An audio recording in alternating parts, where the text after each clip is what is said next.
taranja karaté no arahantsika manaraka dia ny resaka ny club ny Jika na ny Japan Karaté Do Association na isika izay niatrika ny fidina ny amboarany Afrika izay nanomboka medaly volamena 3 sy medaly volafotsy 2.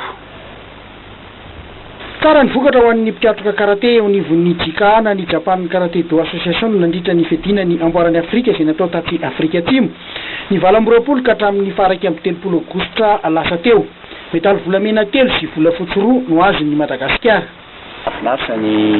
Madagasikara Jika tamin'io tsara marihana dia 3 nisan'ny médaille d'or, 2 ny médaille d'argent, 2 ny 4e place, ray ny 5e place. Tiako marihana ngeza be ao anatin'le izy dia zao 7 délégation anay, 2 no mpitarika zany hoe un chef de délégation, un logisticien dia ny ambiny compétiteur izy 7 samy mitondra fandresena daholo zany raha ohatra azoko lazaina ohatrely izy, ary mahafiera be ny Madagasikara Jika izy satria première sortie à Madagascar, première sortie moa fa première sortie io amin'ny continent africain ary Coupe d'Afrique izy io, Coupe d'Afrique izay mariako fa nisy eo amin'ny 20 ny organisation Jika ny participer tao anatin'io. Azo lazaina ve efa manana toerany eto amin'ny sehatra afrikanina zany ny Jika Madagasikara? Tena samy laza fa manana toerany amin'ny sehatra afrikanina ny Jika Madagasikara raha satria tsy izay nangataka an'le fanontaniana fa nanarika tany amin'io sehatra io Sianina Kotsira Okoma sy Kisianina Mazaki eky koa tany zany hoe indreo lehibe indrindra eky moa lehibe indrindra mpitarika ny Jika eran'izao tontolo izao dia nanoratra email izy ilazana fa hoe excellent ny karaté ny Madagasikara. Rehefa miteny excellent zay raha amin'ny Jika dia techniquement zay fa ara-pondratena koa zay. Manana an'io avy ny ireo mpiatoka zandrany eo anivon'ny Jika raha ny fanazavan'ireo mpitantana ara-teknika eo anivon'ny Jika. Elanelana aloha zany raha eo amin'ny isa dia marina hoe zany 5 délégation zany aloha zany azo atao efa hoe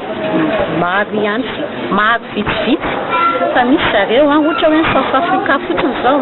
eo amin'ny 500 eo ny délégation dia ny mpikatroka raha resaka au niveau technique zany hita misongadina misika na resaka eo amin'ny technique fotsiny azy dia hita misongadina hoe tsara fiofanana, tsara fandraisana le ankizy mahay mandray izy zany dia mahay mampiatra. Raha milasan'ny teknika zany dia hitako hoe tsapako hoe manana ny afo teknika tsara amin'ny Malagasy. Ny antony zany moa dia ireo zoky ray aman-dreny Saint-Pay, Saint-Say eto Madagasikara sy ny raharaha ny tantara dia avy amin'ny fironan'ny karaté, Maître Litsao, ry Saint-Say Tanina, Kazoazoe, sy expert marina andalo teto, izany Sianina Daniel Loté izay hita mihitsy hoe vokatra hoe noho ireo expert tonga teto Madagasikara